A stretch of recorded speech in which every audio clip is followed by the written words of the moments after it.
اعوذ باللہ من الشیطان الرجیم بسم اللہ الرحمن الرحیم۔ بزرگان محترم، عزیز نوجوان دوستوں، بھائیوں اور قابل احترام اسلامی ماؤں اور بہنوں، دین اسلام کی پاکیزہ تعلیمات میں کئی چیزیں داخل ہیں۔ عقیدے سے متعلق بہت ساری باتیں بتائی گئی ہیں، عبادات سے متعلق باتیں ہیں، معاملات سے بھی ہم کو معاملات کے متعلق بھی ہدایات دی گئی ہیں، اور اخلاق اور آداب بھی ہمارے اپنے دین کا بہت بڑا حصہ ہے۔ لیکن ان تمام تعلیمات میں عقیدے کو جو اہمیت حاصل ہے وہ سب سے بلند اس کا مقام ہوتا ہے کہ ایک مسلمان اسی وقت ہوتا ہے جب اس کا عقیدہ وہ ہو جو کہ اللہ اور اس کے رسول نے بتایا ہے، ورنہ ایک عام انسان اور دوسرے مسلمان کے درمیان فرق کرنے والی دوسری اور کوئی چیز آپ کو نظر نہیں آئے گی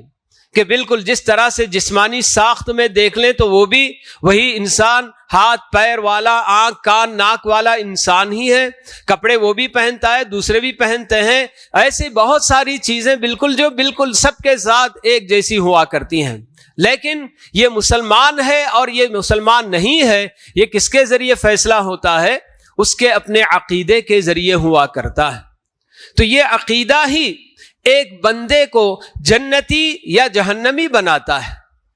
کوئی بھی بندہ جنت میں جائے گا تو اس عقیدے کو ماننے والا ہوگا جو اللہ تعالیٰ نے بتایا ہے، تو تب وہ جنت میں جائے گا۔ اگر اس عقیدے کا انکار کرنے والا ہوگا تو وہ جہنم میں جائے گا۔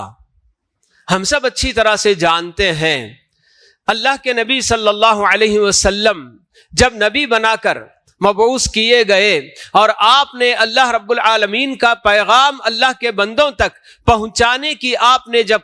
کوشش کی اور یہ کام شروع کیا تو اس وقت کے لوگ بہت سارے آپ کے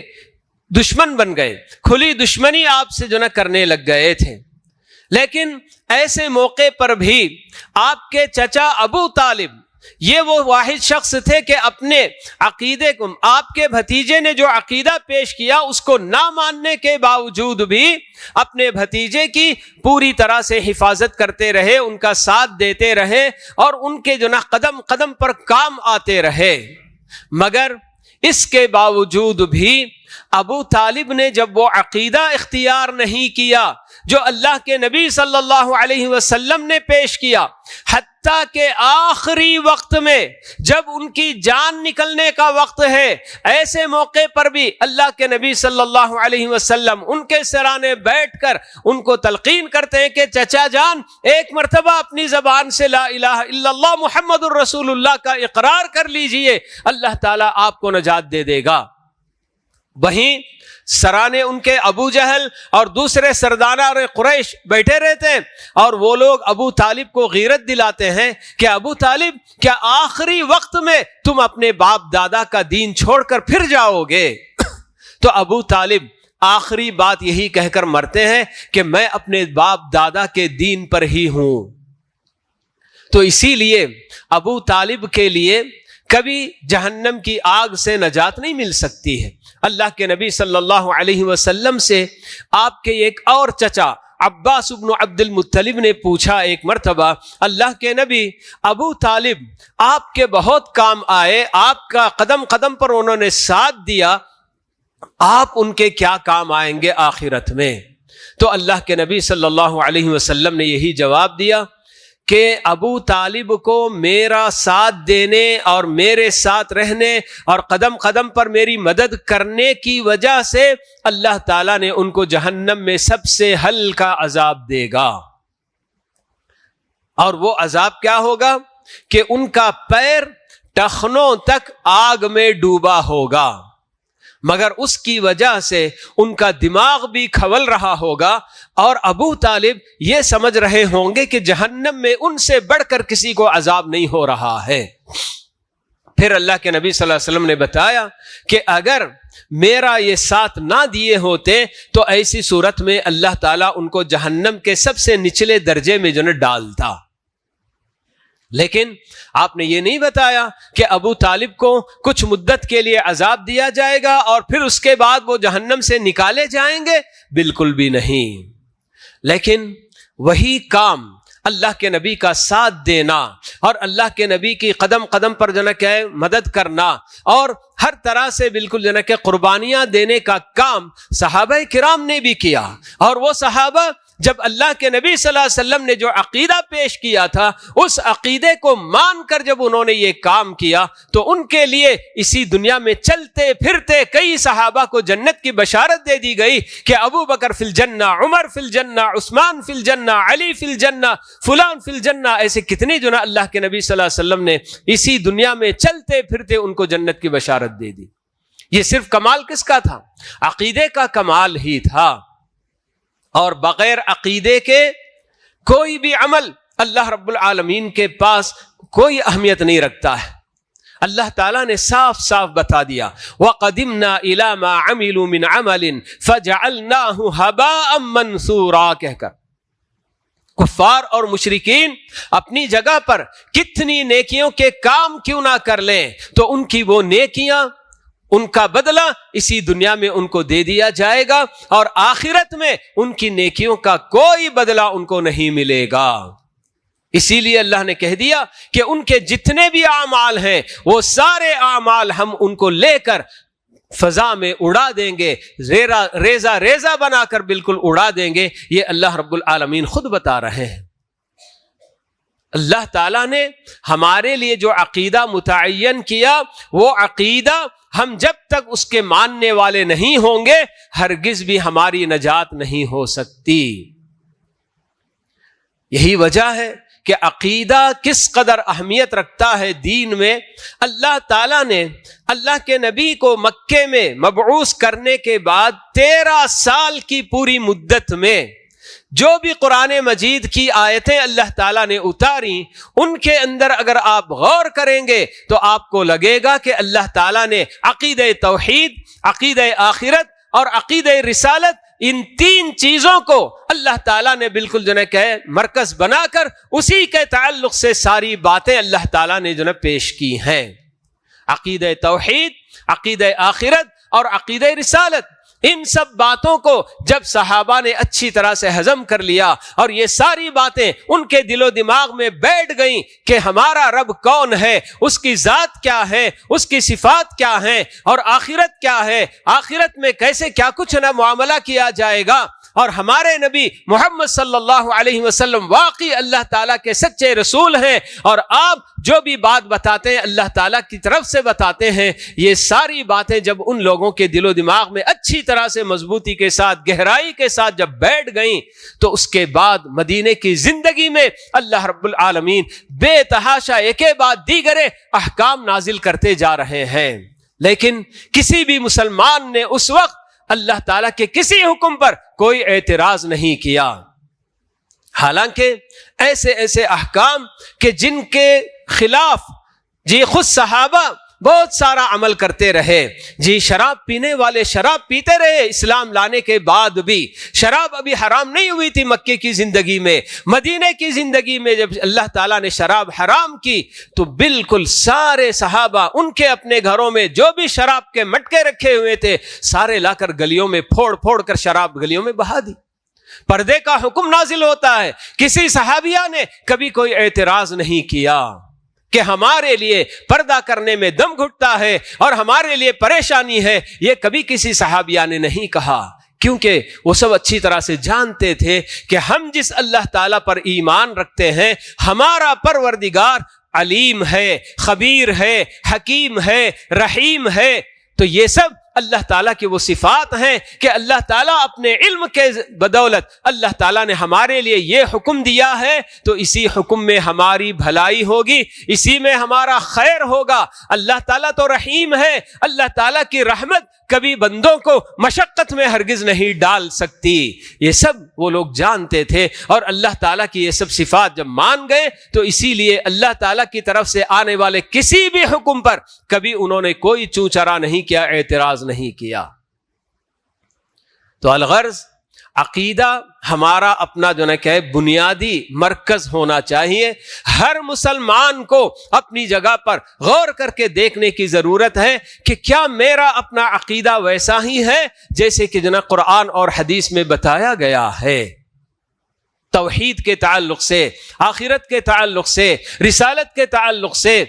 ملائکہ کے تعلق سے، اور اسی طرح سے کتابیں جو آسمانی کتابیں ان کے تعلق سے، صحابہ کرام رضوان اللہ علیہم اجمعین کے تعلق سے کہ ہم کو کیا عقیدہ رکھنا چاہیے، یہ ساری باتیں ہمیں اچھی طرح سے جو نا ہمارے ذہنوں میں ہونا چاہیے. تبھی چل کر ہم جو نا واقعی معنوں میں مسلمان ہو سکتے ہیں.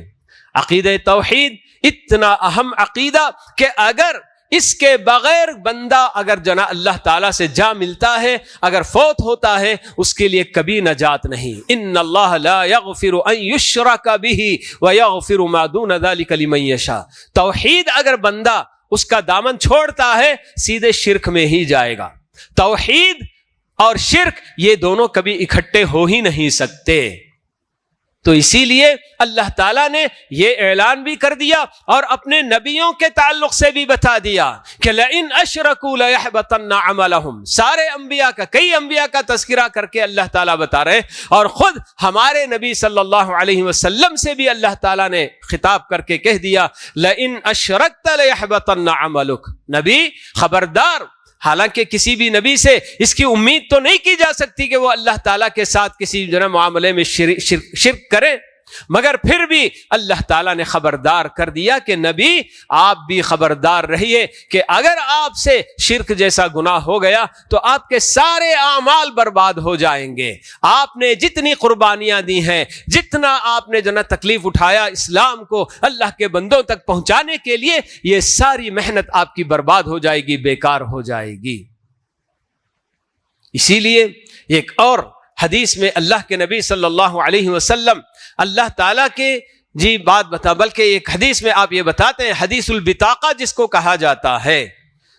ایک کارڈ. بطاقہ عربی زبان میں کارڈ کو کہتے ہیں. اللہ کے نبی صلی اللہ علیہ وسلم بتاتے ہیں کہ قیامت کے دن ایک بندے کو اللہ رب العالمین کے سامنے پیش کیا جائے گا، اور اس بندے نے دنیا میں کبھی کوئی خیر کا کام ہی نہیں کیا، سب گناہ ہی گناہ کرتا رہا. اس کے سامنے 99 دفتر، ریکارڈ بک اس کے اپنے اعمال کے، صحیفہ اعمال 99 بالکل، اور وہ بھی ایک ایک بھی بالکل حد نگاہ تک، جہاں تک نگاہ جاتی ہے وہاں تک پھیلا ہوا ایک ایک جو نا ریکارڈ بک ہوگا. اور اس میں بندے سے پوچھا جائے گا کہ اے بندے، اس میں سے کسی چیز کا تو انکار کرتا ہے کیا کہ تو نے نہیں کیا، اور ہمارے اپنے فرشتوں نے تیرے نام ایسے ہی جو نا تو نے جو نہیں کیا گناہ وہ بھی لکھ دیا ہے. بندہ کہے گا کہ نہیں، بالکل بھی نہیں، یہ سب کچھ میں نے کیا ہوا ہے. لرزتا رہے گا بندہ کہ پتہ نہیں میرے ساتھ کیا ہوگا، کہ میں نے دنیا میں کبھی کوئی نیکی کی ہی نہیں بلکہ. لیکن اللہ تعالیٰ پھر کہیں گے کہ یہ سب تیرے گناہ ہیں، لیکن تیری ایک نیکی ہمارے اپنے پاس موجود ہے. تو اس وقت وہی کارڈ جس کے اندر لا الہ الا اللہ محمد الرسول اللہ جو بندہ اس دنیا میں کہتا رہا اور اسی پر جم کر رہا، کبھی اس نے کسی قبر کے سامنے جا کر کوئی سجدہ نہیں کیا، یا اللہ کے علاوہ کسی غیر اللہ سے کبھی اس نے کوئی مدد نہیں مانگی، کسی پریشانی میں اس نے کسی کو نہیں پکارا، توحید پر جمع رہا، تو اللہ رب العالمین اس کے سامنے وہ بطاقہ، وہ کارڈ اٹھا کر دکھائیں گے. بندہ کہے گا پروردگارا، یہ حد نگاہ تک میری گناہوں کا دفتر ایسا پھیلا ہوا ہے، اور اس کے مقابلے میں یہ کارڈ کیا کرے گا؟ اللہ تعالیٰ اس وقت جو ترازو جس میں کہ اعمال تولے جاتے ہیں، اللہ تعالیٰ ایک ترازو میں صرف وہ ایک کارڈ رکھے گا ایک پلڑے میں، اور دوسرے پلڑے میں اس کے اپنے گناہوں کا سارا دفتر رکھے گا. لیکن جس کارڈ میں لا الہ الا اللہ محمد الرسول اللہ جو اس کی اپنی کہ صدق دل سے اس کی گواہی تھی، تو وہ پلڑا ویسے کا ویسا بھاری ہو کر نیچے رہ جائے گا، اور جو گناہوں کے دفتر کا پلڑا ہوگا وہ اوپر اٹھ جائے گا، اور اللہ تعالیٰ حکم دیں گے کہ اس بندے کو جنت میں داخل کر دو. یہ صرف توحید پر خاتمہ ہونے کی وجہ سے اللہ رب العالمین کی طرف سے یہ انعام ہو سکتا ہے. مگر یہ نہیں بتا سکتے ہم کہ اللہ تعالیٰ کس کے ساتھ اس کے اپنے توحید کے باوجود بھی کیے ہوئے گناہ کس کے معاف کریں گے, کس کے نہیں کریں گے, یہ اللہ تعالیٰ ہی جو ہے بہتر جانتا ہے. کیونکہ اللہ نے صاف بتا دیا ان اللہ لا یغفر ان یشرک بہ ویغفر ما دون ذلک, شرک کے علاوہ جو بھی گناہ ہے اللہ تعالیٰ اس کو معاف کر سکتا ہے, مگر لمن یشاء, اللہ جس کے معاف کرنا چاہے اس کے ہی معاف کرے گا. ضروری نہیں کہ میرے آپ کے سب کے گناہ بالکل معاف کر دے, ضروری نہیں. اللہ نے کہا کہ جس کا اللہ معاف کرنا چاہے اسی کے معاف کرے گا, ورنہ توحید پر مرنے والے کا آخری ٹھکانہ یقیناً جنت ہے. مگر اس سے پہلے اللہ نے چاہا تو جو کچھ بھی گناہ اس دنیا میں بندہ کرتا رہا ان گناہوں کی سزا اسے جو نہ دے کر اللہ تعالیٰ جنت میں داخل کریں گے, یا پھر اگر کسی کے ساتھ اپنے فضل کا معاملہ اللہ نے کیا تو اس کے سارے گناہ معاف کر کے بھی سیدھے اللہ تعالیٰ اسے جنت بھی بھیج سکتے ہیں. تو بہرحال یہ ہم انسانوں سے کہیں زیادہ شیطان کو بہت اچھی طرح سے معلوم ہے کہ عقیدہ ایک انسان کی زندگی میں کیا جو نا حیثیت رکھتا ہے, کیونکہ عقیدے ہی کی بنیاد پر آدمی کام کرتا ہے. جیسا وہ عقیدہ رکھتا ہے ویسا ہی اس کا کام ہوتا ہے. تو اس لیے شیطان پوری کوشش یہ کرتا ہے کہ انسانوں کا عقیدہ بگاڑے. آج ہم دیکھتے ہیں دنیا میں اللہ پر ایمان رکھنے والے, آخرت پر ایمان رکھنے والے بندوں کی تعداد زیادہ ہے یا اللہ کو نہیں ماننے والوں کی تعداد زیادہ ہے؟ یقینی بات ہے کہ سب جانتے ہیں کہ اللہ پر ایمان رکھنے والے بندے کم ہیں اور اللہ کا انکار کرنے والے یا اللہ کو اپنا خالق اپنا معبود نہیں سمجھنے والے بندوں کی تعداد ہی زیادہ ہے. شیطان نے ان کے ساتھ کیا کیا؟ شیطان نے ان کا یہ عقیدہ جب بگاڑا تو اسی لیے وہ اللہ کو بھی نہیں مان رہے ہیں, آخرت کو بھی نہیں مان رہے ہیں, محمد صلی اللہ علیہ وسلم کو بھی اللہ کا نبی نہیں مانتے ہیں. یہ سب ہو رہا ہے. تو ویسے ہی بہت سارے ایسے جو عقائد اس وقت مسلمانوں کے اندر بھی اپنے آپ کو مسلمان کہتے ہیں مگر ایسے ایسے عقیدے ان کے اپنے ہوتے ہیں کہ جس کی وجہ سے وہ بالکل بھی جو کیا ہے اسلام سے کوسوں دور ہوتے ہیں, اسلام سے ان کا کوئی تعلق ہی نہیں ہوتا. میں نے آیت آپ لوگوں کے سامنے پڑھی تھی والسابقون الاولون من المہاجرین والانصار والذین اتبعوہم باحسان رضی اللہ عنہم ورضوا عنہ. سبقت لے جانے والے اسلام کی طرف مہاجرین اور انصار سب سے آگے آگے. ظاہر سی بات ہے اللہ کے نبی صلی اللہ علیہ وسلم نے جب دعوت حق پیش کیا تھا تو آپ پر ایمان لانے والے مکے کے وہ صحابہ یا دیگر اور علاقوں کے وہ مہاجر کہلائے جو بعد میں ہجرت کر کے مدینہ پہنچے, اور مدینے میں رہنے والے صحابہ انصار کہلائے جو مہاجرین صحابہ کی ہر طرح سے مدد کرنے والے. اللہ تعالیٰ نے ان کے بارے میں دیکھیے کیا بتایا کہ والسابقون الاولون من المہاجرین والانصار والذین اتبعوہم باحسان. اللہ تعالیٰ نے مہاجر اور انصار صحابہ کے لیے بغیر کسی قید کے اپنی رضامندی کا اعلان کر دیا, لیکن صحابہ کے بعد آنے والے اللہ نے کہا کہ ان صحابہ کی جو پیروی کریں گے اور وہ بھی احسان کے ساتھ, والذین اتبعوہم باحسان, بعد میں آنے والے لوگوں کے لیے بھی اللہ تعالیٰ نے اپنی رضامندی کا اس میں اعلان کیا ہے, مگر کس شرط کے ساتھ کہ اگر وہ ان صحابہ کی پیروی اچھے طریقے سے احسن طریقے سے اگر کریں گے تو ایسے بندوں کے لیے بھی اللہ تعالیٰ کی رضامندی ہے. تو صحابہ کا مقام ہمیں معلوم ہو رہا ہے کہ یہ صحابہ ہمارے لیے کیا حیثیت رکھتے ہیں کہ اللہ رب العالمین نے صحابہ کے تعلق سے اپنی رضامندی کا بالکل علانیہ اعلان کر دیا ہے, اور یہ بھی بتا دیا کہ یہ صحابہ بعد میں آنے والے سارے مسلمانوں کے لیے معیار ہیں, حق کا معیار, کہ ان کے مطابق انہوں نے جیسے ایمان لایا, جیسے ان کی زندگی گزری, اس طرح سے اگر دوسرے آنے والے مسلمان بھی باقاعدہ ویسے ایمان لائیں اور ان کی پیروی کریں تو ان کے لیے بھی نجات ہے اور ان کے لیے بھی اللہ کی رضا ہے. والذین اتبعوہم باحسان اللہ تعالیٰ بتا رہے ہیں. اور دوسری آیت میں اللہ تعالیٰ یہ بھی بتاتے ہیں والذین جاءوا من بعدهم یقولون ربنا اغفر لنا ولإخواننا الذین سبقونا بالایمان ولا تجعل في قلوبنا غلا للذین آمنوا ربنا انک رؤوف رحیم کہہ کر کہ صحابہ کے بعد آنے والے صحابہ کے تعلق سے یہ جو کہ دعا کرتے ہیں اللہ تعالیٰ سے کہ ربنا اغفر لنا ولإخواننا الذین سبقونا بالایمان، پروردگارا ہمیں بھی تو معاف فرما دے اور ہمارے وہ بھائی جو ایمان مومن بھائی جو ہم سے پہلے ایمان میں سبقت کر کے چلے گئے ان کی بھی تو مغفرت فرما دے۔ وَلَا تَجْعَلْ فِي قُلُوبِنَا غِلًّا لِلَّذِينَ آمَنُوا، ایمان والوں کے لیے ہمارے اپنے دل میں تو ذرا بھی کوئی کینہ کپٹ حسد ایسی کوئی بیماری نہ رکھ، یہ اللہ تعالیٰ سے دعا کرنا ہے۔ لیکن ضرورت اس بات کی یہاں اس لیے پیش آئی کہ آج صحابہ کرام کے ساتھ کیسا معاملہ ہو رہا ہے، کیا کیا عقیدے رکھتے ہیں، کیا ان کو سمجھتے ہیں کہ یہ بھی ایک معمولی انسان ہے، ان سے کیا غلطیاں نہیں ہوئیں، یہ کہنے والے بڑے آرام سے کہتے ہیں۔ اور دوسری طرف ایک ایسا بھی فرقہ ہے جو ان صحابہ کو پوری طریقے سے 2-4 صحابہ کے علاوہ باقی سب کافر ہو گئے، مرتد ہو گئے، یہ جو نا عقیدہ رکھتا ہے۔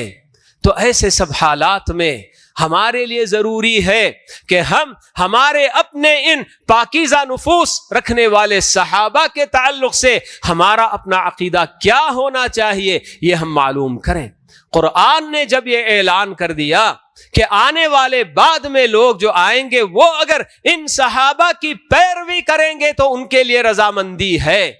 اگر ہم نے صحابہ کے تعلق سے اپنی زبان کو دراز کیا اور ان کی شان میں اگر ہم نے گستاخی کی تو یوں سمجھ لیجئے کہ اللہ کے فیصلے سے ہم ناراضگی کا اعلان کر رہے ہیں۔ اگر ہم نے کسی بھی صحابی رسول کے ساتھ کوئی بھی گستاخانہ معاملہ کیا اور ان کی شان کو ہم نے گھٹانے کی کوشش کی تو سمجھ لیجئے کہ واقعی ہم اللہ کے فیصلے سے ناراضگی کا اعلان کر رہے ہیں، کیونکہ اللہ نے ہی یہ ہم کو بتایا کہ ان صحابہ کی پیروی کرنے والے بعد میں آئیں گے تو وہ لوگ جو اگر واقعی معنوں میں ان کی پیروی کریں گے تو ان کے لیے بھی رضامندی ہے۔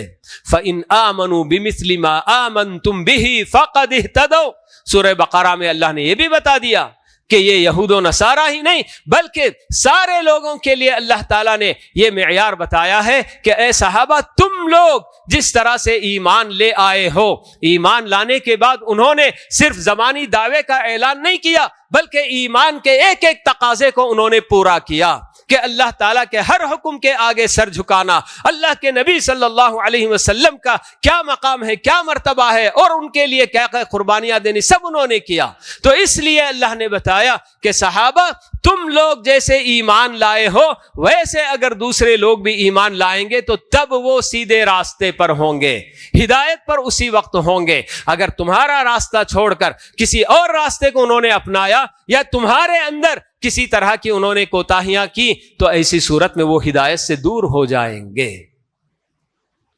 تو اس لیے ہمیں ہمارے اپنے عقیدے، آج کتنے گمراہ عقیدے اور نظریات معاشرے میں بالکل عام ہیں، اور یہ ایسی چیز ہوتی ہے عقیدہ کہ بہت سارے لوگ ذرا بھی سوچتے کرتے نہیں کہ بھئی ہم کون ہیں، ہمارے لیے کیا حکم دیا گیا ہے، کیا ہر کسی کی بات ایسے ہی ہم قبول کر لیں گے، ذرا بھی سوچتے نہیں، اور فوری طور پر جو بھی کسی کی بھی طرف سے بات آئی سمجھتے ہیں ہاں یہ بہت اچھی بات ہے، بس اسی کو ہم کو ماننا چاہیے، اور ایسے ہی مانتے چلے جاتے ہیں۔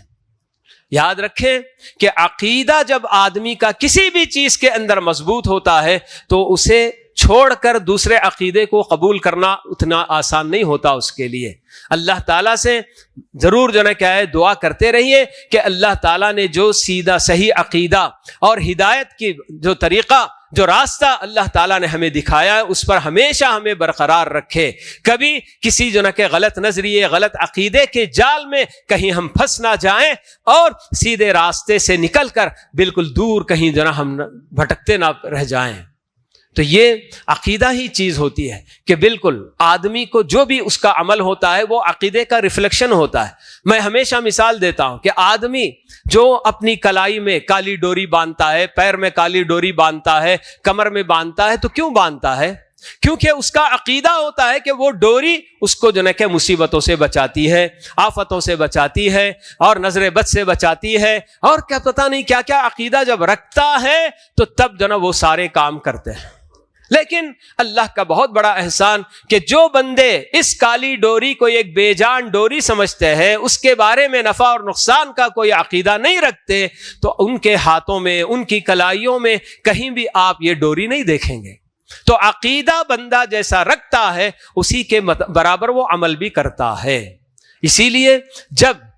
لوگ زیادہ پریشان ہوتے ہیں، ذرا عقیدہ اگر کمزور ہوتا ہے، ڈلمل بندہ جو نہ ہوتا ہے، تو ایسی صورت میں کوئی بھی غلط عقیدے والا اس کو اگر کہہ دیتا کہ بھئی آپ اتنے دنوں سے پریشان ہیں، آپ کی پریشانیاں دور کرنے کے لیے میں ایک جو نا آپ کو راستہ بتاتا ہوں، فلاں قبر والے کے پاس چلے جائیے اور وہاں جا کر ایک چادر چڑھا دیجئے، کچھ نذرانہ پیش کر دیجئے، دیکھیے آپ کی ساری پریشانیاں دور ہو جاتی ہیں۔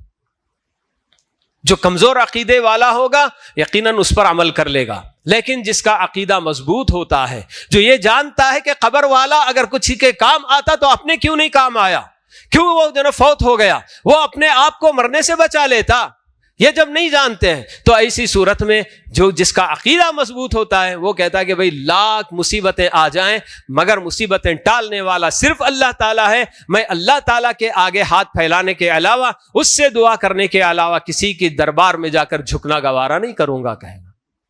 لیکن جو بندے یہ سب عقیدہ رکھتے ہیں وہ دیکھیے آپ، ہزاروں لاکھوں کروڑوں انسان ایسے بالکل جو قبروں کے سامنے جا کر جو نا کیا ایسے جھکتے ہیں اور ایسے بالکل گویا کہ وہ اللہ کے آگے بھی ویسے ادب کے ساتھ نہیں کھڑے ہوتے ہیں۔ تو یہ سب بہرحال عقیدے ہی کی بات ہوتی ہے کہ عقیدہ ہمارا اپنا بہت اہم ہے، بہت بڑا سرمایہ ہے، اس عقیدے کو ہمیں پہچاننا ہے، اور عقیدہ ہمارا اپنا مضبوط ہو اور بالکل صحیح عقیدہ ہو، اس کی ہم دونوں کوشش کرنا ہے، اور جتنے بھی غلط عقائد نظریات پھیلے ہوئے ہیں ان سے اپنے آپ کی اللہ تعالی ہمیشہ حفاظت کرتے رہے، اللہ تعالی حفاظت کرے، اس کے لیے جو دعا بھی کرتے رہنا چاہیے۔ تو کہنا بس یہی تھا کہ ہمیں بہت سارے عقیدے غلط سلط لوگوں نے پھیلا دیے، اور آج کل بالکل اسی طرح سے صحابہ کرام کی شان میں گستاخیاں کرنا اور ان کو کافر کہہ دینا، یہ سب بہت عام ہو رہا ہے۔ تو بہت سارے ہمارے اپنے نوجوان بھی سمجھتے ہیں کہ ہاں جو کہا جا رہا ان کے بارے میں بالکل صحیح ہے، کیونکہ وہ بھی انسان ہیں، ان سے بھی غلطیاں ہوئی ہوں گی، لیکن ہمارے اپنے اسلاف نے بہت پہلے ہی اس جو کیا ہے آفت کو سمجھ لیا تھا۔ اسی لیے عقیدے کی کتابیں ہمارے اپنے اسلاف نے جو لکھی ہیں اس کے اندر ضرور ایک باب یہ بھی ہوتا ہے کہ صحابہ کے درمیان جو بھی غلطیاں ہوئی یا جو بھی ان کے آپسی جھگڑے ہوئے تو اس سے متعلق ہم اپنی زبان بند رکھیں گے۔ کیوں؟ اس لیے کہ اللہ تعالیٰ بہت اچھی طرح سے جانتا تھا کہ ان کے درمیان یہ سب جھگڑے بھی ہوں گے، اختلافات ہوں گے، مگر اس کے باوجود اللہ تعالیٰ نے ان سے رضامندی کا جو اعلان کر دیا، تو یہ اس لیے کہ وہ اللہ تعالیٰ مستقبل بھی جانتا ہے، صرف ماضی ہی نہیں ان کا اور حال ہی نہیں بلکہ مستقبل بھی جانتا ہے کہ آئندہ بھی چل کر ان صحابہ سے کوئی کام ایسا نہیں ہو سکتا جو اللہ تعالیٰ کی رضامندی کے خلاف ہو۔ تو اس لیے اللہ تعالیٰ نے جب پہلے ہی یہ اعلان کر دیا ہے تو اسی لیے بعد میں ان صحابہ کے درمیان جو بھی اختلافات بھی ہوئے، جھگڑے بھی ہوئے، تو اس میں ہماری اپنی زبان ہم کو بند رکھنا چاہیے۔ یہ ہمارے اپنے کئی اسلاف نے جو عقیدے کی کتابیں لکھی ہیں تو اس کے اندر اس کی وضاحت کی ہے۔ اللہ تعالیٰ سے دعا ہے کہ اللہ رب العالمین ہم سب کو صحیح عقیدے کا حامل بنائے، اور عقیدے کی اہمیت ہمارے اپنے دین میں اور ہماری اپنی زندگی میں کتنی زیادہ ہے، اسے سمجھ کر ہم کو صحیح عقیدے پر اللہ رب العالمین جمائے رکھے۔ اللہ تعالیٰ سے آپ سب بھی دعا کیجئے، اللہ تعالیٰ سب کو بالکل صحیح عقیدہ نصیب کرے، اور اسی عقیدے کی بنیاد پر اللہ تعالیٰ ہماری اپنی آخرت کی کامیابی ہم کو نصیب فرمائے۔ اقول قولی ھذا واستغفر اللہ لی ولکم ولسائر المسلمین من کل ذنب فاستغفروہ انہ ھو الغفور الرحیم۔